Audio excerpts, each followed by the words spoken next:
বেঁচে থাকার কারণ শুধুই তুমি। নীলাদ্রি বাড়িতে ঢুকতেই জাহানারা চৌধুরী বলে ওঠে। জাহানারা চৌধুরী এলেন মহারানী সারাদিন খাবে ঘুমাবে আর টই টই করে ঘুরে বেড়াবে, বাড়িতে থেকে একটু কাজ শিখবে তাও না।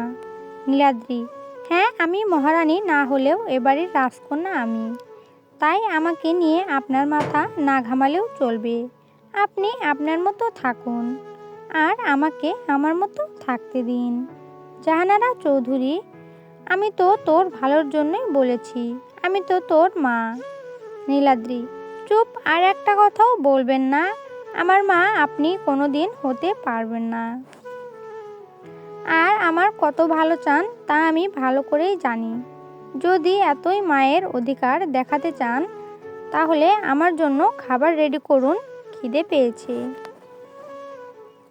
জাহানারা চৌধুরী পারবো না আমি, নিজে নিয়ে খাও। নীলাদ্রি এই জন্যই আপনি মা হতে পারবেন না, কারণ মা হলে সারাদিন কাজ করার পরেও না করতে পারতো না। যাই হোক, আপনার সাথে কোনো কথা বলার ইচ্ছে নেই আমার।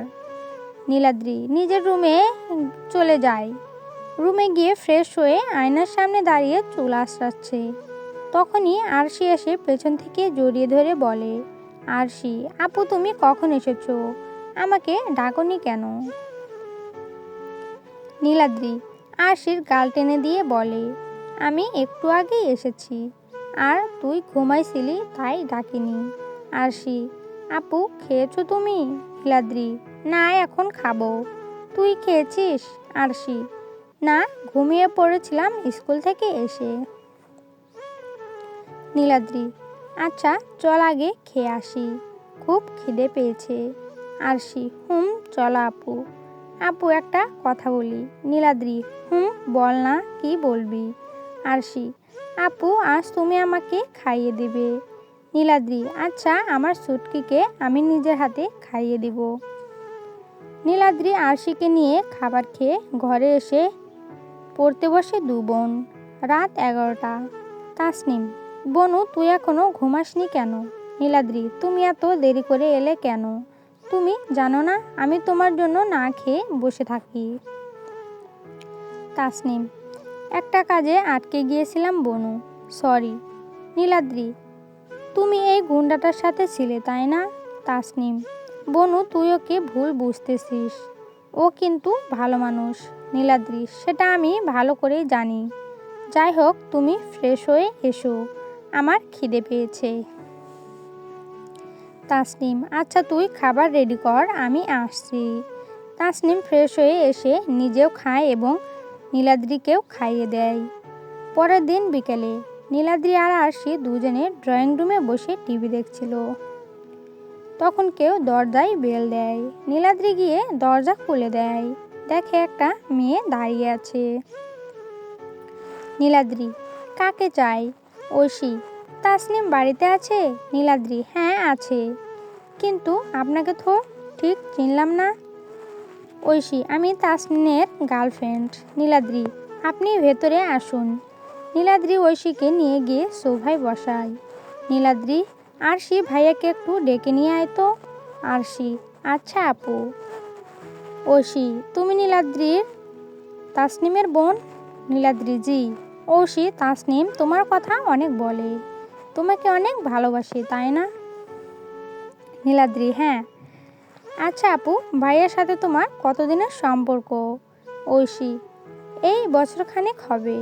নীলাদ্রি ও। তাসনিম নিচে এসে দেখে নীলাদ্রি ঐশীর সাথে কথা বলছে। তাসনিম ঐশী তুমি এখানে? ঐশী হ্যাঁ, তোমাকে সারপ্রাইজ দিতে এলাম। নীলাদ্রি আপু তোমরা কথা বলো, আমি নাস্তার ব্যবস্থা করছি বলে সেখান থেকে চলে যায়। তাসনিম বনু আমার কথাটা শুনে যা।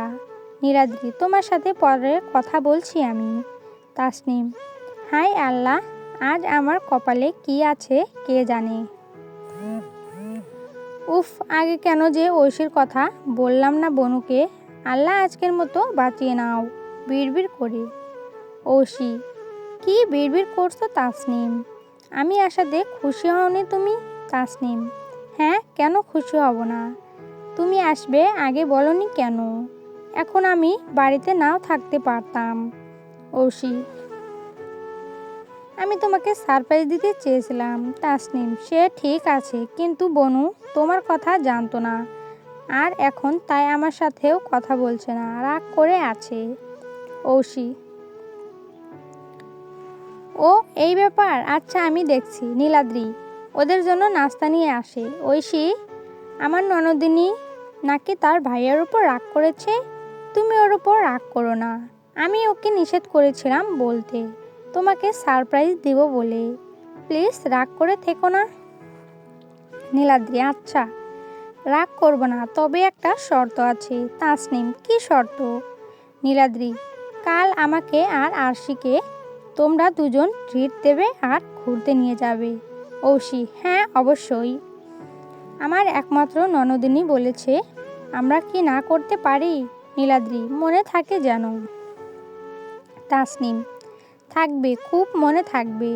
তিনজন মিলে কিছুক্ষণ গল্প করে, তারপর তাসনিম ঐশীকে এগিয়ে দিয়ে আসতে যায়। চলবে। গল্পটা ভালো লাগলে সবাই সাবস্ক্রাইব করবেন এবং নেক্সট পার্টের জন্য কমেন্ট করবেন।